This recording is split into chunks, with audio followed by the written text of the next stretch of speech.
Welcome students in the next lecture of measurement. Measurement में हम लोग जैसा कि एक्सरसाइज का सॉल्यूशन कर रहे थे, तो कल हम लोग 41 तक देख लिए थे, 41 क्वेश्चन तक। आज हम लोग 43 से शुरुआत करेंगे। 43 नंबर क्वेश्चन कह रहा है, कहता है कि द वैल्यू ऑफ 1000 न्यूटन का वैल्यू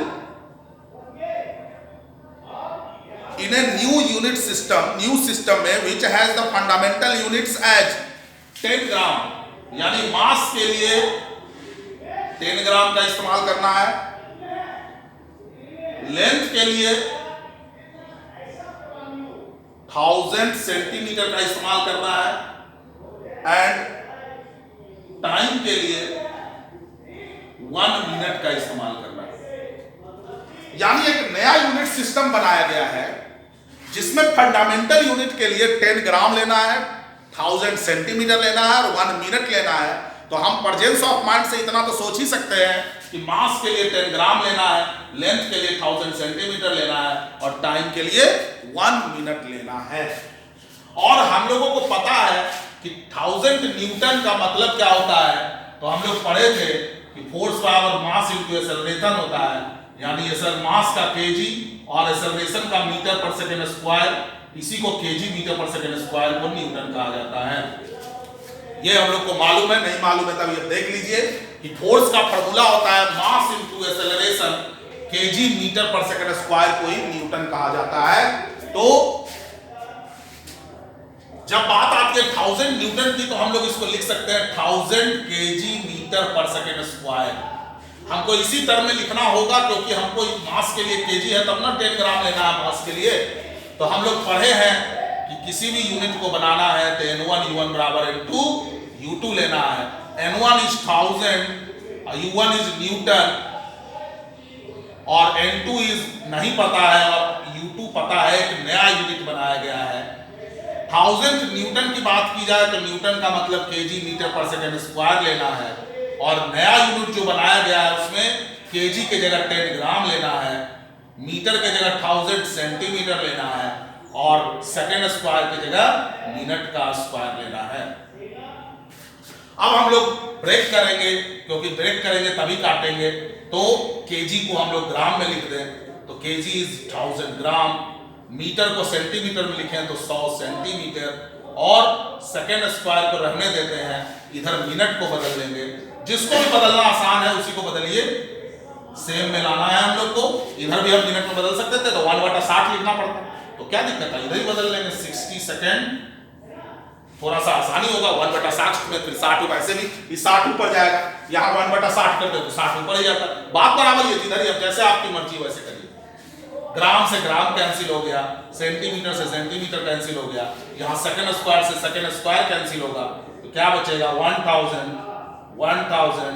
गुना 100 बराबर N2 इंटू 10 इंटू 1000 बटा 60 इंटू 60। सेकंड स्क्वायर भी क्या हो गया, कैंसिल हो गया।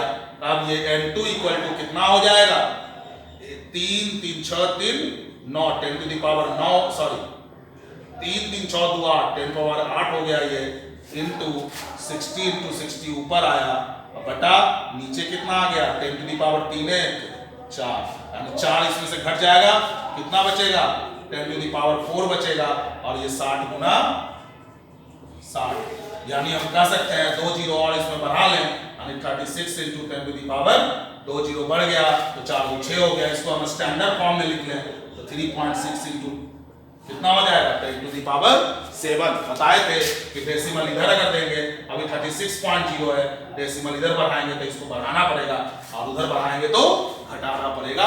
तो 3.6 इंटू 10 टू पावर 7 N2 का वैल्यू आया, यानी 1000 न्यूटन इक्वल टू आ गया हमारा 3.6 इंटू 10 टू द पावर 7। यहाँ न्यू यूनिट लिखेंगे, ऐसा नहीं लिखेंगे, ये सब जो लिखे हैं वो सिर्फ बनाने के लिए, यहाँ हम लोग न्यू यूनिट लिख देंगे या उस नया यूनिट का कुछ नाम अगर दिया हुआ है तो वो नाम लिख देंगे। यही करेंगे कि जिसमें कि फंडामेंटल क्वांटिटी में 1 केजी मास के लिए लिया जाता है, एक मीटर लिया जाता है लेंथ के लिए, एक सेकंड लिया जाता है टाइम के लिए, जिसको कि बदल के ये नया यूनिट बनाया जिसमें मास के लिए 10 ग्राम लिया गया, लेंथ के लिए 1000 सेंटीमीटर लिया गया और टाइम के लिए 1 मिनट लिया गया। तो ये हुआ आपका 43 नंबर क्वेश्चन। एकदम से एकदम स्ट्रेट फॉरवर्ड, एकदम जैसे जैसे बनाया गया है बताया गया है एकदम वैसे ही बनाया गया, नो इधर उधर, एकदम जो बोला गया है वो करेंगे कि N1 U1 करना है, N2 U2 करना है। एक नया यूनिट सिस्टम है तो उसको न्यू यूनिट लिख देना। ये सब क्वेश्चन हम लोग पहले बना भी चुके हैं।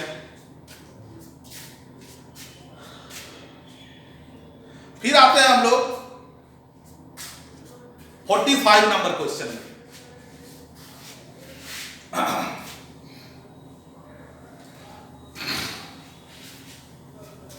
45 नंबर क्वेश्चन में एक नया टर्म आया है जिसको कि हम पहला बार सुन रहे होंगे, या नहीं आप लोग तो पहला बार ही सुन रहे होंगे 7 क्लास के स्टूडेंट। इसका नाम है इलेक्ट्रॉन वोल्ट। तो इसीलिए हम इसको सेलेक्ट भी किए क्वेश्चन को। देखिए इलेक्ट्रॉन वोल्ट के बारे में आपको हम बताएंगे, लेकिन नहीं समझ में अभी आएगा तो कोई बात नहीं है, क्योंकि सब टर्म नया है, सब पहला बार हम लोग पढ़ रहे हैं। बार बार इसको रिपीट होगा आज के बाद, तो हमको बार बार में समझ में आ जाएगा, है ना। ये इस चैप्टर का क्वेश्चन नहीं है, तो अब हमको पढ़ना तो है यहाँ पर मेजरमेंट में, इसको बनाना तो है, ये तो बनाएंगे। तो इलेक्ट्रॉन वोल्ट जो होता है, तो सबसे पहले तो ये एनर्जी का यूनिट होता है, यूनिट ऑफ एनर्जी, और ये इक्वल होता है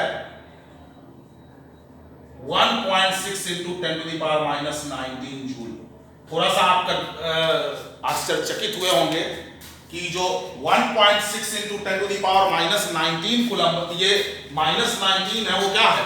इलेक्ट्रॉन पे चार्ज होता है ना, -1.6 × 10⁻⁻19 कूलम, यही ना होता है चार्ज ऑन इलेक्ट्रॉन। तो कोई भी चार्ज का जो एनर्जी होता है ना, जो आप देखते हैं ना वोल्ट बोलते हैं, वोल्ट आप घर में बोलते होंगे कि 10 वोल्ट 220 वोल्ट हम लोग के घर में आता है। तो ये वोल्ट जो है ना, ये जैसे टेम्परेचर जो है, मतलब जैसे हाई टेम्परेचर से लो टेम्परेचर क्या फ्लो करता है, हीट फ्लो करता है। जैसे कोई चीज को हम छूते हैं तो गर्म लगता है, तो गर्म लगने का क्या मतलब है कि हीट हम में फ्लो हो रहा है, यानी हम ज्यादा गर्म चीज को छू लिया। तो ऐसा हाई टेम्परेचर डिफरेंस जो है, टेम्परेचर का अंतर जो है हीट को फ्लो कराता है। उसी तरह से अगर पानी को रख दीजिए ऊपर और एक पानी नीचे, तो पानी ऊपर से नीचे फ्लो करेगा हाई लेवल से, तो ये high potential to low potential कहलाता है। तो यही पोटेंशियल डिफरेंस चार्ज के लिए होता है, चार्ज का flow high potential to low potential होता है ना। जैसे इसीलिए आप देखते हैं बैटरी लगाते हैं, चार्ज फ्लो करने लगता है, करंट, जिसको हम इलेक्ट्रिक करंट कहते हैं। तो जब चार्ज का एनर्जी जो होता है, जब चार्ज को 1 वोल्ट से एनर्जी दिया जाता है, 1 वोल्ट से एनर्जी जब दिया जाता है, तो वो जो इलेक्ट्रॉन को जो अगर 1 वोल्ट से एनर्जी दिया जाता है, उस एनर्जी को 1 इलेक्ट्रॉन वोल्ट कहा जाता है। यानी it is the energy of an electron which is accelerated by 1 volt. यानी जैसे आप एक ढेला लाते हैं और कस के फेंक देते हैं, तो ढेला लाते हैं कस के फेंक देते हैं, यानी आप उसको एनर्जी देते हैं। तो उसी तरह से चार्ज को एनर्जी कौन देता है? तो पोटेंशियल डिफरेंस इसको हम लोग बोलते हैं, जिसका यूनिट होता है volt, high potential to low potential. Electron उल्टा, लो से हाई, क्योंकि माइनस चार्ज होता है ना, इसलिए मास जो है कोई चीज को छोड़ देते हैं ऊपर से नीचे गिरता है, तो high potential to low potential. यानी कोई भी चीज जो है, तो उसको एनर्जी जो आता है, वो एनर्जी जो देता है, तो कुछ ना कुछ जो पोटेंशियल डिफरेंस होता है वो एनर्जी देता है।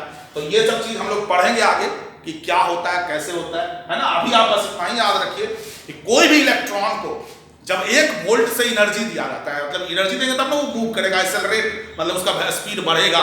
तो जब एनर्जी देते हैं 1 वोल्ट से, तो उसके एनर्जी को 1 इलेक्ट्रॉन वोल्ट कहा जाता है। यानी ये जो एनर्जी का फॉर्मूला होता है वो चार्ज इनटू वोल्ट होता है, यानी वोल्ट मतलब उसको पोटेंशियल डिफरेंस कहा जाता है, पोटेंशियल डिफरेंस, इसका यूनिट वोल्ट होता है। और चार्ज का यूनिट तो पता ही आपको कूलम होता है। तो एनर्जी को 1 इलेक्ट्रॉन वोल्ट बोलते हैं जब चार्ज इलेक्ट्रॉन का 1.6 × 10⁻⁻19 कूलम, और उसको 1 वोल्ट से एनर्जी दिया जाता है, ये सेपरेट कराया जाता है, तो ये एनर्जी कहलाता है 1 इलेक्ट्रॉन वोल्ट, यानी इतना जूल। यानी आप डायरेक्ट भी याद कर सकते हैं कि 1 electron volt is equal to 1.6 into 10 to the power minus 19 joule. याद रखना आसान है क्योंकि इलेक्ट्रॉन का चार्ज हमको याद है। इसको ऐसे हम लोग बाद में पढ़ेंगे, जब इलेक्ट्रॉन के बारे में पढ़ लेंगे, वोल्ट के बारे में पढ़ लेंगे, सब पढ़ेंगे बारी बारी से। फिर अपना नेक्स्ट 48 नंबर क्वेश्चन में हम लोग आते हैं। वहां भी एक नया प्रकार का चीज है।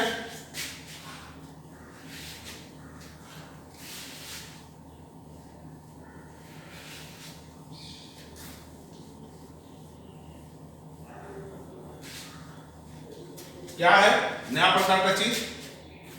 तो वहां है, कहता है how many joules are there in 1 kWh। तो सबसे पहले तो ये kWh को ही समझना होगा।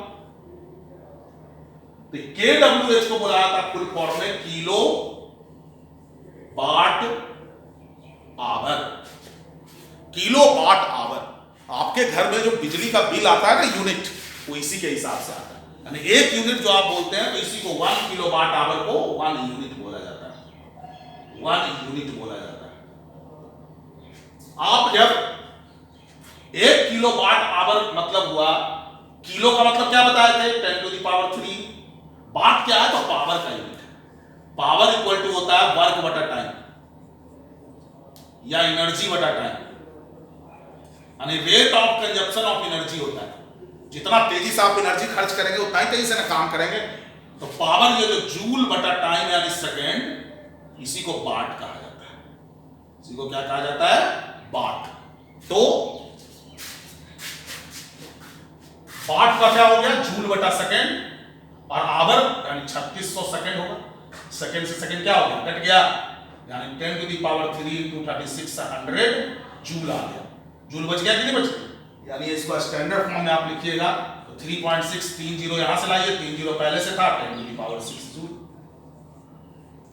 यानी इतना जूल आप एनर्जी खर्च कर देते हैं तो आपका मीटर 1 यूनिट रीडिंग बता देता है। ये बात ध्यान रखेंगे, है ना। इसको ठेठ में ऐसे समझे कि आप अगर एक CF एलईडी बल्ब जलाते हैं तो 9 वाट का एलईडी बल्ब है, आप इसको मान लेते हैं कि 10 वाट का।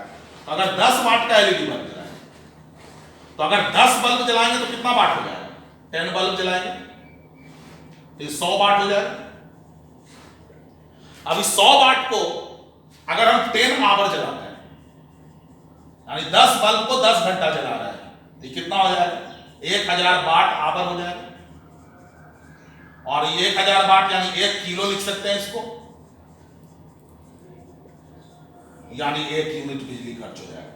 यानी अगर आप 10 वाट के बल्ब को 10 घंटा डेली जला रहे हैं, तो जब 10 घंटा उसको जला ले रहे हैं 10 वाट के बल्ब को, 10 वाट के बल्ब को, तो आपका मीटर 1 यूनिट बता रहा है। इस तरह से आप जोड़ सकते हैं कि आपके घर में अगर फ्रीज है 200 वाट का फ्रीज है,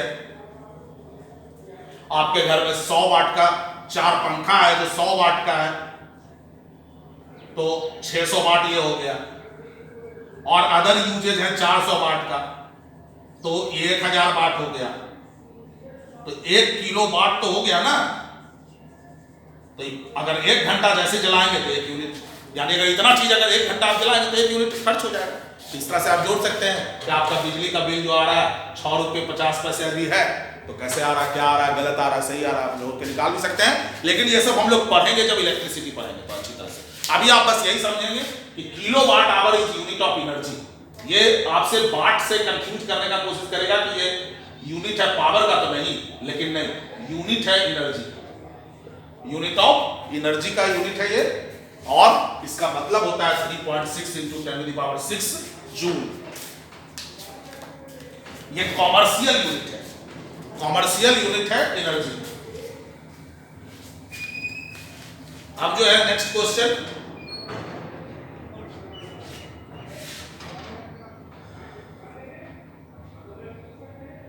ये क्वेश्चन नंबर 48 था। Next 49 number,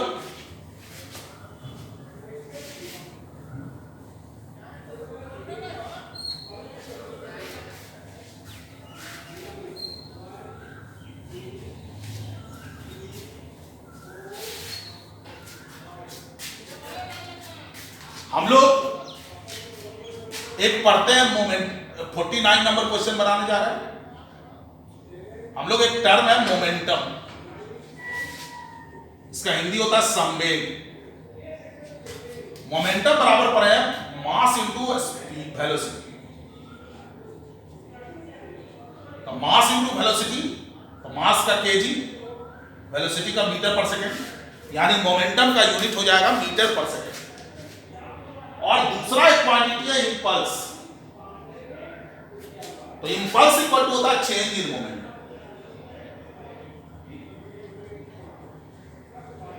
change in momentum यानी चेंज मतलब क्या बताए थे, फाइनल माइनस इनिशियल, मतलब चेंज हो रहा है, बाद वाला में से पहले वाला घटाएंगे तब ना, यानी फाइनल माइनस इनिशियल। तो फाइनल माइनस इनिशियल क्या हो जाएगा, final momentum minus initial momentum. जैसे मान लीजिए फाइनल मोमेंटम 5 था, इनिशियल मोमेंटम 2 था केजी मीटर पर सेकंड, तो क्या आएगा 3 केजी मीटर पर सेकंड ही आएगा। यानी चेंज डिफरेंस होता है तो उसका यूनिट में तो कोई चेंज नहीं होता है ना, ये तो बार बार बता रहे हैं। 4 मीटर माइनस 2 मीटर करेंगे तो 2 मीटर ही ना आएगा। यानी डिफरेंस जोड़ घटाओ बराबर ये सब में यूनिट का कोई फर्क नहीं पड़ता है, तो इसका यूनिट भी केजी मीटर पर सेकंड ही होगा। या इंपल्स का एक और फार्मूला होता है। अब ये फार्मूला आपको पता ही नहीं है तो कैसे बनाएंगे, तो अभी तो पता नहीं है ना, अभी हम इसको समझेंगे कैसे बनाया जाता है। जब आगे हम लोग बनाएंगे, आगे हम लोग पढ़ेंगे, तो अभी आपको जब क्वेश्चन नहीं दिया जाएगा तो ये फार्मूला दे दिया जाएगा। लेकिन आगे जैसे जैसे हम पढ़ते जाएंगे, ये सब फार्मूला से फैमिलियर होते जाएंगे, तो धीरे धीरे समझ में आने लगेगा। फोर्स का क्या होगा, केजी मीटर पर सेकंड स्क्वायर, टाइम का सेकंड, 1 सेकंड से 1 सेकंड कट गया, केजी मीटर पर सेकंड। तो ये जो है आपका इंपल्स का यूनिट है। What is the unit of impulse, तो इसमें केजी मीटर पर सेकंड है, ठीक है। आपने यहाँ फोर्स टाइम बराबर न्यूटन सेकंड भी दे सकता था, तो न्यूटन सेकंड भी दे सकता था, तो ये भी आंसर होता है ना। फिर आता है 50 नंबर क्वेश्चन।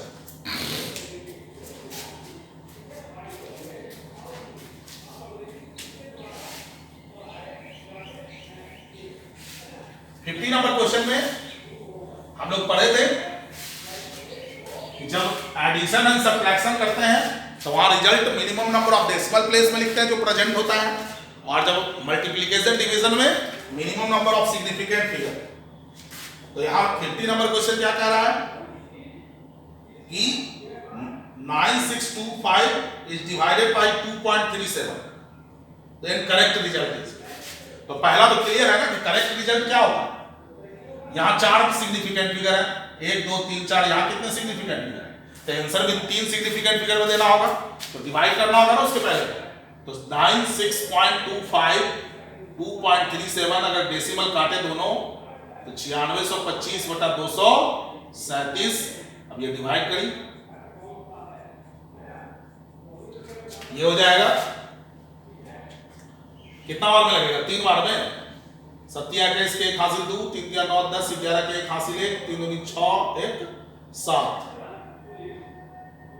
कितना होगा, 2 में से 1 गया 1, 6 में से 1 गया 5, और 9 में से 7 गया 2, तो यानी ये नहीं लग जाएगा, लगता है हम लोग को 4 बार में भी लग जाएगा लगता है। 7 6 28 के 8 हासिल 2, 4 3 12 2 सिल 1, 4 2 8 1 9, हाँ लग गया। 12 में से 8 गया 4, 5 में से 4 गया 1, इधर कटकूट 145 है, डेसिमल दिए 0,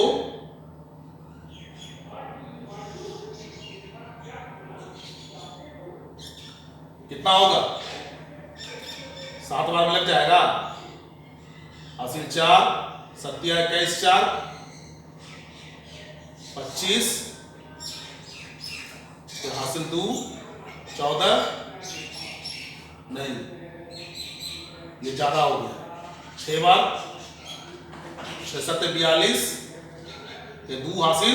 इस तरह से डिवाइड करेंगे और आंसर हमारा 3 सिग्निफिकेंट फिगर में आएगा। तो 3 सिग्निफिकेंट फिगर में आंसर कितना आ रहा है, तो यहां पर एक चीज का ध्यान रखेंगे कि यहां जब इस तरह का जब 0 होता है तो यहां पर 0 देकर डेसिमल दिया जाता है। ये भी एक बात याद रखेंगे कि 145 अगर वो 4 से गुणा करते हैं तो इतना नहीं आएगा 280, डायरेक्ट, और जीरो करना पड़ेगा। यानी कि जब भी इस तरह का एक हमें कब जाता है ना, तो यहाँ जीरो देके डेसिमल देते हैं। इस बात का ध्यान देते हैं हम लोग, है ना।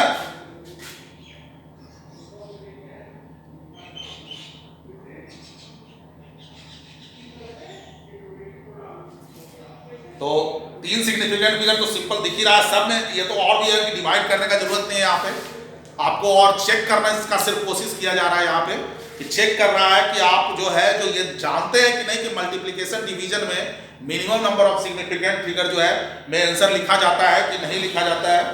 तो minimum number of significant figure में आंसर लिखा जाता है। तो इसमें सिंपल है कि सब में तो 40.6 ही है, तो 40.6 है तो 3 सिग्निफिकेंट फिगर वाला आंसर होगा 50 का। ये तो क्लियर है आपको।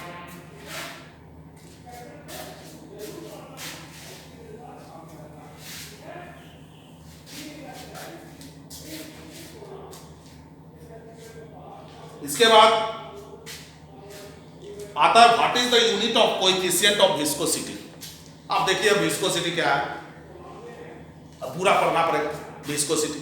तो ये सब हम लोग आगे पढ़ेंगे, लेकिन अब यहां पूछ दिया है तो बताना तो पड़ेगा ना कि विस्कोसिटी क्या है।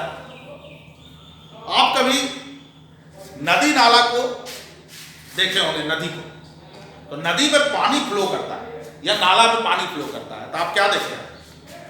कभी ध्यान दिए है कि ये नदी है तो बीच में तो पानी फ्लो करता रहता है तेजी से, लेकिन जैसे जैसे किनारे की तरफ आते हैं पानी का स्पीड घटता जाता है और किनारे का तो पानी रेस्ट में रहता है। देखें कि नहीं देखें, किनारे का पानी रेस्ट में रहता है। तो इससे क्या होता है कि डिफरेंट लेयर्स ऑफ लिक्विड का स्पीड ज्यादा होता है, स्पीड अलग अलग होता है। तो ये जो डिफरेंट लेयर्स ऑफ लिक्विड होते हैं इनके स्पीड अलग अलग होते हैं। तो ये लेयर ऑफ लिक्विड एक दूसरे में फ्रिक्शन लगाते हैं, एक दूसरे में फ्रिक्शन मतलब एक दूसरे के मोशन का अपोज करते हैं। तो ये प्रॉपर्टी विस्कोसिटी कहलाती है, ये प्रॉपर्टी विस्कोसिटी कहलाती है। और जो लिक्विड ऐसा होता है उसको विस्कस लिक्विड कहा जाता है, विस्कोसिटी कहलाता है। जो भी ऐसा होता है लिक्विड उसको विस्कस लिक्विड कहा जाता है। जो गाढ़ा देखते हैं, जितना ज्यादा गाढ़ा लिक्विड होता है उतना ज्यादा उसमें जो है जो कि फ्रिक्शन होता है, उतना ज्यादा उसमें एक दूसरे के लेयर के फ्लो को विरोध अपोज होता है इसी को।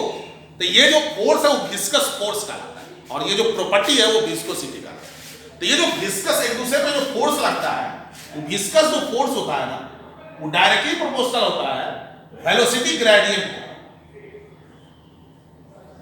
और डायरेक्टली प्रोपोर्शनल होता है एरिया का।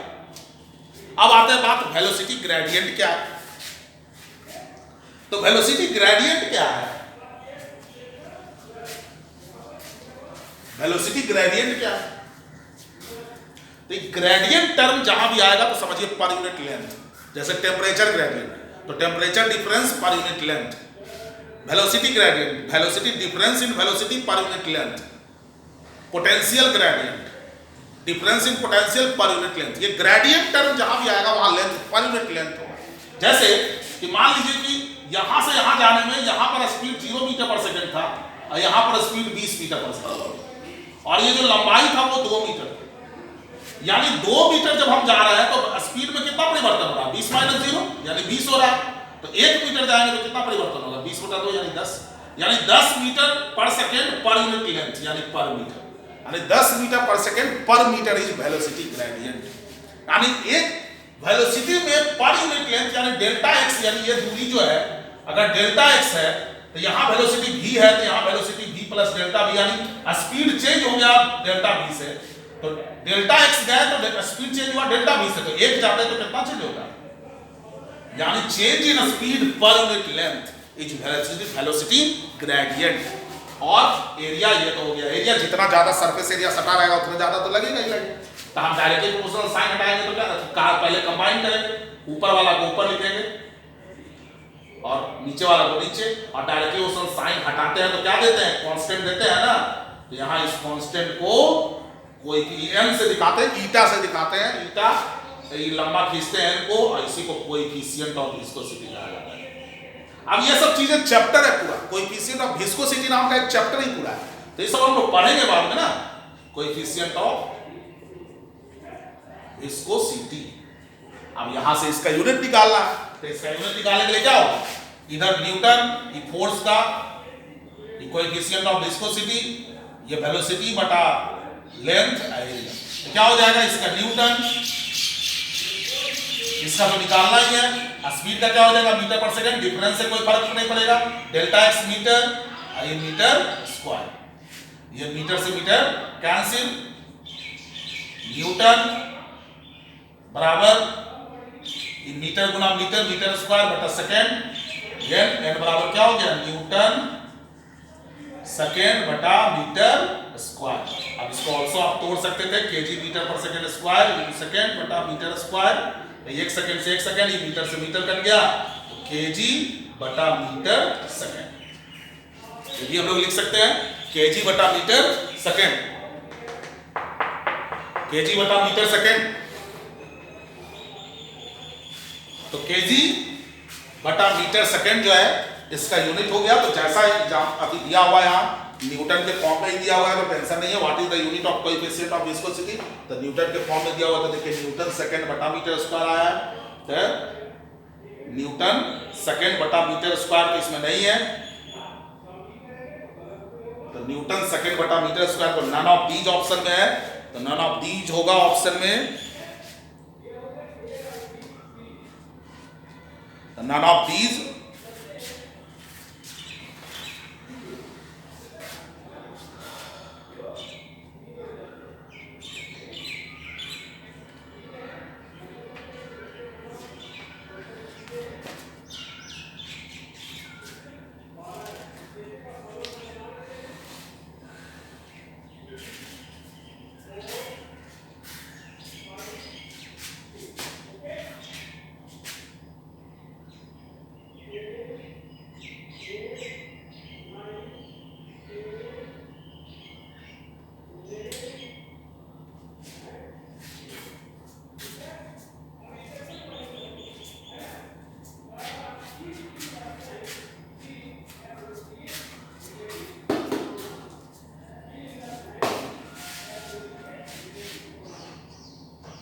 इसमें भी लगता है आपका बुक मिस्टेक किया हुआ है आंसर में,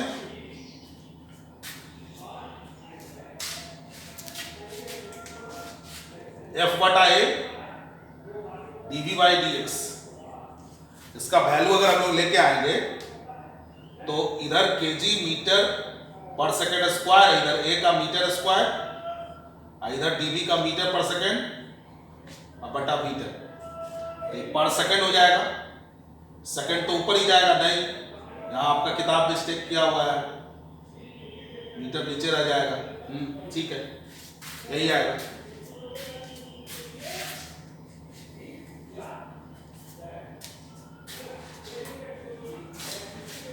तो ये जो था 50 नंबर क्वेश्चन।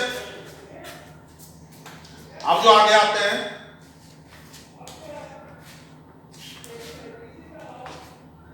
तो ये था कोएफिशिएंट ऑफ विस्कोसिटी, इसको आप समझें या ना समझें, आप ये फॉर्मूला याद रखें, अगर रख सकते हैं तो, नहीं तो अभी आपको फॉर्मूला प्रोवाइड कराया जाएगा फॉर्मूला, खाली आप ये तरीका याद रखें कि ऐसे निकाला जाता है, ये तरीका तो याद रख सकता है ना, बाकी आगे जैसे जैसे हम लोग पढ़ेंगे वैसे वैसे बनाएंगे, और तो वैसे वैसे बनाएंगे। तो आज जो है जो इतना ही रहने दीजिए, 51 तक सॉल्यूशन हो गया, और इसके आगे कल अब सॉल्यूशन होगा, धीरे धीरे ही हम लोग आगे बढ़े। तो धन्यवाद आज के लिए।